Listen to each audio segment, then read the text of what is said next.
તો ફરી એક વખત આપણે ટ્રેક્ટરને લગતો વિડીયો લઈને આવી ગયા. અત્યારે આપણે ટ્રેક્ટર અને ટ્રોલીની સિઝન ચાલુ છે. ટ્રોલીમાં ટ્રેક્ટર બહુ જ વધુ હાલે, મોરમ હોય, બરડ હોય અને ખાતરની અંદર અત્યારે. તો આ વિડીયોમાં આપણે એક એવી સેટિંગની વાત કરવાની છે, જે સેટિંગ તમે કરી લેશો તો ટ્રેક્ટર આગળથી પણ નહીં ઉપડે અને તમે ઢારીઓ કે તળ ચડાવતા હશો ત્યારે સ્લીપ પણ નહીં મારે. તે જાણવા માટે વિડીયો બની રહેજો. અમુક ભાઈઓને એવું પણ થાય કે જ્યારે તળ ચડાવે, અમારે આ બાજુ તળ કહેવાય, તમારા બાજુ ઢારીઓ કહેવાય, તો એ તળ મને ખ્યાલ નહીં, તો આગળના ટાયરથી ઉપડી જાય ટ્રેક્ટર આખું અધર. ગમે એટલા મોટા હોસપાન હોય પણ જો સેટિંગ સરખી કરેલી ન હોય હૂંકની, તો આગળથી ટ્રેક્ટર અધર થઈ જાય. અને પાછળના ટાયર અમુક ટ્રેક્ટરવાળાને એવું થાય કે આગળથી ઉપડે નહીં પણ પાછળના ટાયર સ્લીપ મારવા માંડે ટ્રેક્ટર અર્ધ વિસારે જઈને. આગળ પણ ન જાય ને પાછળ પણ ન જાય, અટકી જાય. ભલે પાછળ ટાયર નવા હોય કે જૂના હોય અને ગમે એટલા હોસપાન હોય, પણ સેટિંગ ન હોય ને એવી બધી સમસ્યા આવતી હોય ખેડૂત ભાઈઓને. એવું નથી કે ટ્રેક્ટર ઉપર હોય, જો મોટું ટ્રેક્ટર હોય તો જ ચડે, નાનું હોય તો ન ચડે.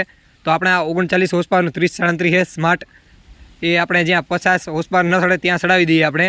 થોડું ઘણું ડ્રાઈવર ઉપર અને સેટિંગ ઉપર આધાર રહેતું હોય, બાકી તો એવું નથી કે મોટા હોસપાવર હોય તો તળ ચડી શકે. હવે આપણે વિડીયોમાં એ પણ વાત કરી લઈએ કે જો તમારી સાથે આપણે વિડીયોમાં જણાવ્યું એવું થતું હોય તો કઈ સેટિંગ કરવાની રહીએ. જો તમારે પણ હવે આપણે વાત કરી લઈએ પહેલાં કે જો તમારે પણ આગળથી ટ્રેક્ટર ઉપડી જતું હોય, મોરો અધર થઈ જતો હોય, ટ્રોલી ભરો ત્યારે, તળ ચડાવો ઢારીઓ ત્યારે, અમુક જગ્યાએ ઢારીઓ કહેવાય, અમુક જગ્યાએ તળ કહેવાય, હું તો તળ જ કહે ભાઈ વિડીયોમાં, અમારે આ બધું તળ કહેવાય જ.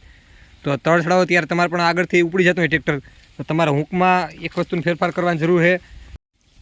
આમાં આપણે અમુક સેટિંગ એવી કરેલી છે જેથી ટ્રેક્ટર આગળથી ઉપડતું પણ નથી, મોરો પણ નથી ઉપાડતું અને સ્લીપ પણ નથી મારતું. બાકી એવું નથી કે ઓટોમેટિક હૂંક છે, આ સાદો જ હૂંક છે, આપણે સાદો પાટલો આવે એ સજડીયો, છતાં પણ આપણે આ રીતના આગળથી ઉપડતું પણ નથી ટ્રેક્ટર, મોરો ન ઉપાડે અને સ્લીપ પણ નથી મારતું.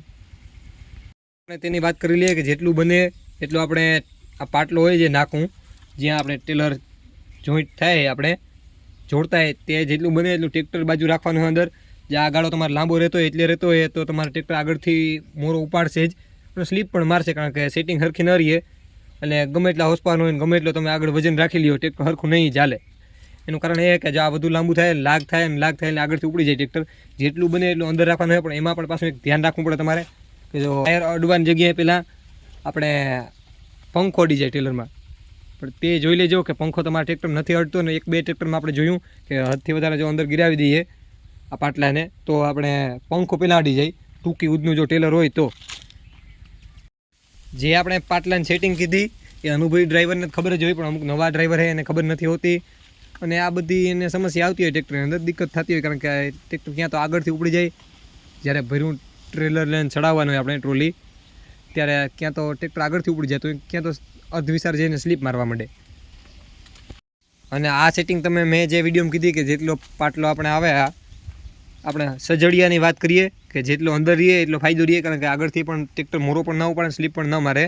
અને બીજો એનો મોટો ફાયદો હોય તો ટ્રેક્ટર તમે જ્યારે રોડ ઉપર લઈને જતા હોય ત્યારે તમે એમાં ચોથો ગેર એટલે ટોપ કરી લ્યો તો પણ તમારે ટ્રેક્ટર પસડાય પણ નહીં અને ટ્રેક્ટર હાંકવાની મજા આવે. બાકી તો આપણે અમુક ટ્રેક્ટરની અંદર સેટિંગ ન હોય તો ત્રીજો ગેર નાખો એટલે હિંચકે સડી જાય, તમે સીટ ઉપર બેસી ન શકો એટલું પસડાવા લાગે ટ્રેક્ટર, કારણ કે સેટિંગ ન થતી હોય એટલે આપણે ઊંચા નીચું થવા લાગે આખું ટ્રેક્ટર. અને એક વસ્તુ એ પણ તમે જોઈ લેજો, તમારે સેટિંગ કરવી હોય તો ટ્રેલરે સીધું રહેવું જોઈએ, આગળથી પણ અધર ન રહેવું જોઈએ અને પાછળથી પણ અધર ન રહેવું જોઈએ. અમુક ભાઈઓને આગળથી જે આ હોલ હોય એનું સેટિંગ ન હોય એટલે ઊંચું હોય આપણે પાટલો એટલે અધર રહેતો હોય આગળથી, તો પણ સ્લીપ વધુ મારી જાય ટ્રેક્ટર અને પાછળથી પણ એમ રેવલ રહેવું જોઈએ, ટૂંકમાં સીધું જોઈએ ને, એટલે એ રીતના આપણે સેટિંગ કરવાની છે આ પાટલાની. અને હવે ઓટોમેટિક હૂકની વાત કરી લઈએ. આ ટ્રેક્ટરમાં ઓટોમેટિક હૂક છે આપણે,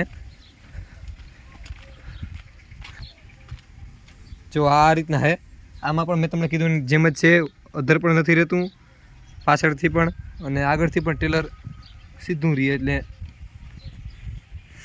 જ્યારે તમે પણ રોડની ઉપર આખો ટ્રેક્ટર ત્યારે પસડાવા લાગતું હોય, સીટ ઉપર બેસી ન શકીએ, ત્રીજા ગેરની અંદર પણ ટ્રેક્ટર આમ હેલકા મારવા માંડે આપણે, તો તમારે પણ સેટિંગ બદલાવાની જરૂર છે ભાઈ. જો સરખી સેટિંગ હોય તો આપણે ટ્રેક્ટર સ્થિર હાલે, બાકી તો ઊંચા નીચું અને પસડાવા લાગે, સીટ પર બેસી ન શકીએ એવું પણ પસડાય આપણે ત્રીજા ગેરની અંદર ભરેલ હોય ત્યારે, બાકી ખાલીમાં કંઈ નથી થતું. કેટલાય સમય પછી વિડીયો આવે ચેનલમાં, જેથી થોડોક સપોર્ટ દેખાડવા માટે લાઇક કરી દેજો અને થોડી ઘણી મહેનત લાગતી હોય વિડીયોમાં, જેથી કોમેન્ટ પણ કરવી હોય, તમને સારું લાગ્યું હોય તો કોમેન્ટ કરી દેજો. ને ખરાબ જો કંઈ મેં કીધું હોય માહિતી દેવામાં ભૂલ થઈ ગઈ હોય આપણી માહિતી આપવામાં, તો પણ તમે કહી દીજો કે આ ભૂલ હે ભાઈ મારી માહિતી આપવામાં.